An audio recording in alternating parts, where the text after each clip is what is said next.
안녕하세요, 다월드입니다. 파일 마이그레이션 소식부터 전해드리도록 하겠습니다. 현재 영상을 만드는 이 시점에도 마이그레이션은 계속 진행이 되고 있습니다. 어제 하루는 42,500건의 마이그레이션이 진행이 되어서 상당히 빠른 속도로 진행이 되고 있다, 이렇게 보시면 되겠고요. 현재는 GBT 지갑에도 충분한 파일 밸런스가 들어와 있고 블록체인 익스플로어에서도 매우 빠른 속도로 진행이 되고 있는 것이 확인이 되고 있기 때문에 오늘도 좀 긍정적인 데이터를 기대를 해볼 수 있겠습니다.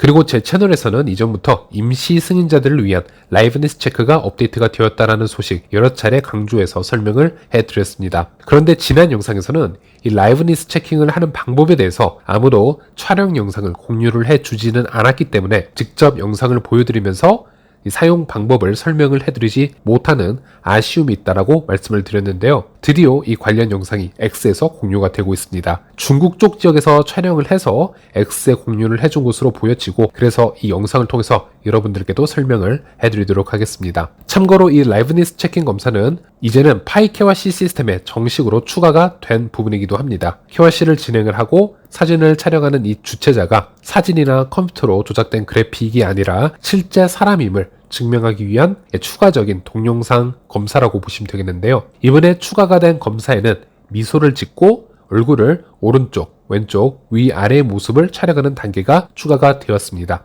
그리고 이 라이브니스 검사는요, 얼마 전까지 임시 승인자 분들 중 매우 소수 분들에게만 이 기능을 랜덤으로 배포를 해서 테스팅을 진행을 하였고, 코어팀이 여러 오류라든지 관련 피드백을 받아보면서 조금씩 이 기술을 수정을 해가면서 배포수를 증가시키는 쪽으로 진행을 해나가고 있습니다. 그래서 현 임시 승인자 분들 중에서 아직 이 추가 검사 팝업 창이 뜨지 않았다라고 해서 너무 걱정하지 마시고요. 그래서 KYC 임시 승인자 분들 중에서 매일 하루에 한 번씩 채굴 버튼을 누르시다 보면은 랜덤으로 이런 팝업 창이 보일 수 있습니다. 이런 경우에는 이 파란색 버튼을 탭을 하셔서 라이브니스 체크를 진행을 하시면 되겠습니다. 영상을 보면서 설명을 드리도록 하겠습니다. 네, 보이는 것처럼 이렇게 파란색 버튼을 탭을 하시면서 진행을 하시면 되겠고요. 영상을 보시는 것처럼 중앙에 원 안에 얼굴이 들어가도록 위치를 조정을 해주시면 되겠습니다. 그리고 영상 상단에는 영어로 명령어가 나오게 되는데요. 그렇게 어려운 영어는 아니기 때문에 이 영상만 보셔도 충분히 이해가 되실 겁니다. 여기서는 Look in the camera 라고 해서 카메라를 바라보라 라는 뜻이 되겠습니다. 그리고 얼굴이 이 중앙의 원 안에 적절하게 들어오면은 셋, 둘, 하나 이렇게 카운트다운이 시작이 되고 사진 촬영을 하게 됩니다. 그리고 이때 영상 상단에 영어가 바뀌게 되는데요. Get ready to take a photo 라고 해서 사진 촬영을 준비해 주세요 라고 얘기를 하고 있습니다. 네, 그러면 카운트다운 이후에 사진이 찍혔겠죠? 그리고 영상 위에는 이 photo taken, 포토 테이큰이라고 해서 사진이 촬영이 되었습니다 라는 문장이 나옵니다. 그리고 그 다음으로 자, smile please 라고 해서 미소를 지어주세요. 자, smile please. 네, 상당히 쉽습니다. 그리고 화면 아래를 보면 스마일 로고가 나오는 것을 볼 수 있습니다. 미소를 지어주시면 되겠습니다. 그리고 오른쪽을 바라봐 주시면 됩니다. 영어로는 look, right. 네, 매우 쉽습니다. 그리고 오른쪽으로 보라는 화살표도 아래 뜨게 됩니다. 그리고 보이실지 모르겠는데 원 주변에 이 녹색 컬러가 시계 방향으로 게이지가 이렇게 차는 것도 확인이 가능합니다. 그리고 위에는 홀드해라, 잠시 멈춰달라, 3 seconds, 3초 동안 좀 멈춰달라라는 문장이 나옵니다. 그래서 얼굴을 오른쪽으로 돌린 상태에서 이렇게 3초 정도 기다리시면요, 이 포토가 테이큰 되었다라는 문장이 나오고 사진이 촬영이 되었다라는 뜻이 되겠죠. 그리고 이번에는 반대로 왼쪽을 바라보라는 문장이 나옵니다. 자, look left가 나오고 아래는 왼쪽으로 화살표 방향이 나옵니다. 똑같이 진행을 해주시면 되겠습니다. 역시나 3초 정도 기다리시면 되겠고 원 주변에 녹색 컬러가 한 바퀴 다 차오르게 되고 다시 사진 촬영을 하게 됩니다. 그리고 다음 단계로 넘어갑니다. 그리고 이번에는 위를 봐주시면 되겠습니다. up, 네, 윗방향을 봐주시면 되겠고요. 자, 위를 보라고 할 때는 따로 화살표가 뜨지는 않습니다. 그래서 up을 확인해 주시면 되겠고요. 그리고 똑같이 3초 정도 기다려 주시면 되겠습니다. 그러면은 포토가 테이큰 되었다, 사진 촬영이 되었다라는 문장이 뜨고 다음 단계 아래를 봐주시면 되겠습니다. 이번에는 자, look down, 네, 아래를 봐주시면 되겠습니다. 절차는 똑같습니다. 3초 기다리셨다가 이 포토가 테이큰 되었다, 이 문장이 뜨게 됩니다. 자, 이 절차를 모두 끝냈으면 다음과 같은 문장이 뜨는데 걱정 안 하셔도 될 것 같습니다. 자, liveness detection이 completed 되었다, successfully 하게 라고 해석을 하시면 되겠고요. liveness 검사가 성공적으로 끝이 났다 라고 해석을 하시면 되겠습니다. 그래서 자동으로 다음 페이지로 넘어가는 것을 볼 수 있습니다. 그러면 이렇게 파란색 버튼을 탭을 하시면서 파이 앱 메인 페이지로 돌아가면은 마무리가 되겠습니다. 물론 이것을 제출을 하게 된다라고 해서 바로 어떤 승인이나 거절의 결과가 나오는 것이 아니라 일단 제출만 되는 것이고요. 큰 문제가 없다면 임시 승인자들이 정식 승인자로 전환이 되기 위해서 필요한 과정이라고 보시면 되겠습니다. 댓글을 보면 어떤 분은 저는 임시 승인자인데 어젯밤에 이 라이브니스 테스트가 떠서 통과되었지만 아직도 KYC가 통과가 되지 않았습니다. 이유가 뭘까요? 라고 질문을 하셨는데 제출을 한다라고 해서 바로 어떤 결과가 나오는 게 아니라 결과를 똑같이 기다리셔야 됩니다. 그리고 영상에서는 이 중국 파이오니어가 긴장을 해서 화면을 잘 보지 않고 옆에 다른 파이오니어가 이렇게 화면을 보면서 이렇게 명령을 하면서 도와주는 형태였는데 실제로는 혼자서 진행을 해도 큰 문제가 없었다라고 합니다. 혼자서 화면을 보면서 충분히 진행을 할 수 있는 수준이라고 하고요. 얼굴을 오른쪽 왼쪽 돌리는 것도 90도 각도로 완벽하게 돌리지 않더라도 촬영이 된다라고 하니 혼자서도 자신이 어느 정도 있는 분들은 제가 설명해 드린 방법대로 어느 정도 쉬운 영어를 캐치하면서 화살표를 캐치하면서 또는 순서를 외우시면서 시도를 하시면 될 것 같습니다. 그리고 임시 승인자가 아닌 분들도 KYC 신청 시 이런 과정이 나오기 때문에 미리 한 번씩 체크를 해 두시면 좋을 것 같습니다. 네, 그리고 오랜만에 이 파이 네트워크 X 공식 계정 팔로워 수도 한번 체크를 해 보았습니다. 현재까지 파이 공식 계정은요 336만 8천명 수준의 팔로워 수를 보유를 하고 있고 현재 이더리움과 10,000명 차이도 나지는 않습니다. 그래서 조만간 X상에서는 이 파이가 이더리움을 역전을 할 것이라 이렇게 보고 있는데요. 아무래도 암호화폐 프로젝트는 이 커뮤니티가 펀더멘탈을 만들어가는 가장 중요한 요소 중 하나이고 이 또 X라는 플랫폼은 이 크립토 세계에서 가장 상징성이 있는 소셜 앱이기 때문에 아직 오픈 메인넷 출시를 하지 않은 파이가 현재 시가총액 2위에 올라와 있는 엄청난 뎁 생태계를 가지고 있는 이더리움의 팔로워 수를 제칠 수 있다는 것은 꽤나 상징성이 있다라고 해석을 해볼 수가 있겠습니다. 네, 그리고 마지막으로 텔레그램의 캔디님 채널에 접속을 해서 어떤 정보가 있는지 한번 살펴보도록 하겠습니다. 참고로 이 텔레그램의 이 채널로 접속을 하기 위해서는 텔레그램에서 Secret Pi Kenny를 검색을 하시거나 또는 영상 게시판에 제가 링크를 올려놓겠습니다. 그래서 복사를 하셔서 텔레그램에서 검색을 하시면 되겠습니다.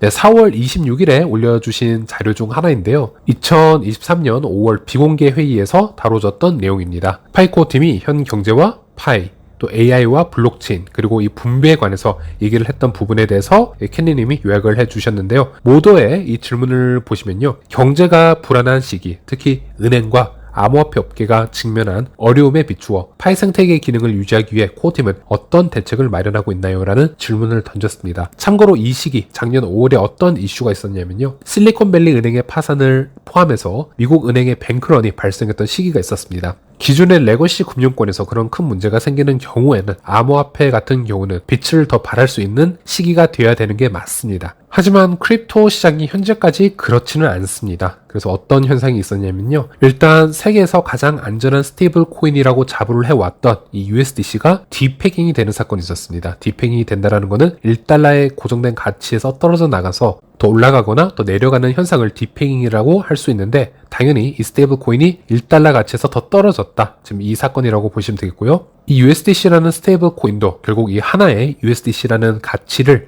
보증하기 위해서는 실제적으로 미국의 1달러, 즉 법정화폐가 은행의 준비금으로 보관이 되어 있어야 됩니다. 그래서 1달러와 이 1USDC를 서로 패깅을 시킬 수가 있는데요. 그런데 은행이 파산이나 뱅크런 문제가 터지게 되면요. 이 준비금 또한 은행에 자금이 묶이게 되면서 USDC 가치에 대한 믿음 또한 함께 흔들리게 됩니다. 이 USDC를 가져간다 하더라도 이걸 다시 US 달러로 바꿔줄까라는 의심이 생기게 될 수 있다는 것이죠. 그래서 많은 사람들이 이 USDC에 대한 가치를 더 이상 믿지를 않기 때문에 단기간에 아주 큰 물량을 매도를 하게 되고 시장에서 이 1달러의 가치에서 일시적으로 크게 떨어지는 그런 현상이 작년 5월에 발생을 하였습니다. 당연히 스테이블 코인 시장이 흔들리게 되면은 암호화폐 시장 자체가 힘을 받을 수가 없습니다. 해외에서는 이 거래소에서 코인 트레이딩을 하기 위해서는 일단 기본적으로 스테이블 코인을 매수를 해서 거래소로 진행을 하는 게 기본입니다. 한국처럼 법정화폐와 이 코인을 바로 거래할 수 있는 시장이 많지는 않습니다. 그런데 스테이블 코인 시장이 흔들리게 되면요. 당연히 거래소나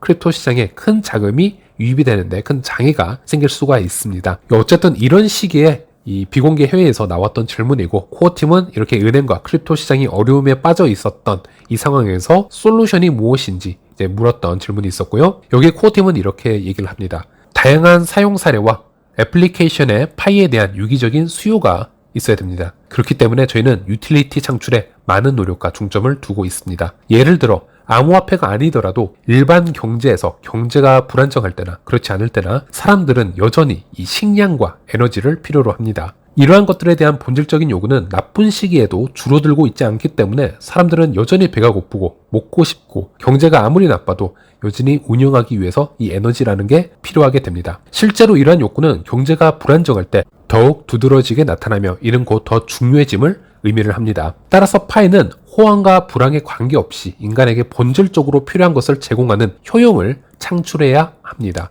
파이가 꼭 식량과 에너지 두 가지 필수적인 것만 해결할 수 있는 효용을 가져야 한다라는 말은 아닙니다. 더 파상되거나 더 단순한 것들이 꼭 식량이나 에너지가 아니어도 된다라는 말입니다. 파이가 너무 커져서 암호화폐가 이런 중요한 자원에 대한 접근을 지원하고 촉진할 수 있는 미래가 올 수도 있고요. 파이가 더 작고 중요 경제권 수준까지는 아니더라도 그보다 더 일찍 파이가 커질 수도 있습니다. 거시 경제학을 살펴보면 실물 경제나 경제 불안정에서 가장 어려운 문제는 수요 부족입니다. 물론 시장에서 갑자기 수요가 늘어날 때도 문제가 있겠죠. 그러나 일반적으로 수요 부족보다는 처리하기가 더 쉬운 문제입니다. 그렇다면 수요는 어디에서 오는 것일까요? 실제 유용성입니다. 사람들이 진정으로 이것을 사용하고 싶어하는 것입니다. 어느 날과 같이 경제가 좋지 않은 상황에도 이 디스코드라는 툴을 소통을 위해 의존해야 되는 것처럼 현재 경제 상황이 좋지 않거나 이 디스코드가 우리에게 효용을 제공하지 않는 상황에서도 이 앱은 여전히 유용해야 합니다. 우리는 소통하고 싶고 대화하고 싶고 아이디어와 지식을 전달하고 싶은 욕구가 있습니다. 이것은 현재 일어나고 있는 하나의 구체적인 예일 뿐입니다. 그리고 파이가 꼭 필수적인 것은 아니지만 액세스나 지식, 정보, 엔터테인먼트를 제공하는 서비스 등의 앱을 촉진할 수 있다면 어떨까요? 최근 한 컨퍼런스에서 이 팬데믹 기간 동안 게임 산업이 오히려 성장했다라는 발표를 본 적이 있었습니다. 아무리 경기가 나빠도 사람들은 오락이 필요하기 때문입니다. 인간의 욕구 중 하나이기 때문이죠. 위의 모든 것은 사람들이 파이 암호화폐와 파이 생태계를 통해 어떤 유형의 유틸리티를 갖고 접근할 수 있는지에 달려 있습니다. 이것이 바로 우리가 유틸리티 구축을 강조하는 이유입니다. 구축된 유틸리티는 전 세계가 겪는 거시경제의 불안정성을 견딜 수 있을 뿐만이 아니라 오픈 메인넷으로 전환될 경우 파이만의 잠재적인 불안정한 상태를 견딜 수 있습니다. 그리고 파이가 이러한 불안정한 시기를 극복하고 생존하고 번창하는 데 도움이 되는 보다 성숙한 유틸리티가 있다면 더욱 그렇습니다. 실용성 외에도 거시 및 미시경제 환경의 관찰과 분석, 다양한 국가의 규제에 대한 관찰과 평가, 업계 전문가들과의 협력, 판도를 바꾸는 신기술에 대한 분석과 파이가 만들어갈 미래 세계에 미칠 영향에 대한 분석 등이 있습니다. 그리고 여러분은 잘 모르시겠지만 저희는 새로운 기술에 대해 많은 사고 과정 토론을 진행을 하고 있습니다. 예를 들어 우리 팀 내부의 AI를 들 수 있겠습니다. 저희는 블록체인 기업이지만 우리 주변에 일어나고 있는 일과 이런 일들을 외면할 수 없다는 생각을 하고 있습니다. 특히 새로운 기술은 파이가 구축하는 세상에 영향을 미칩니다. 그리고 여러 가지 강력한 기술 간의 시너지 효과는 말할 것도 없습니다. 그리고 저희는 AI와 블록체인이 세상을 혁신할 두 가지 중요한 핵심 기술이라고 믿습니다.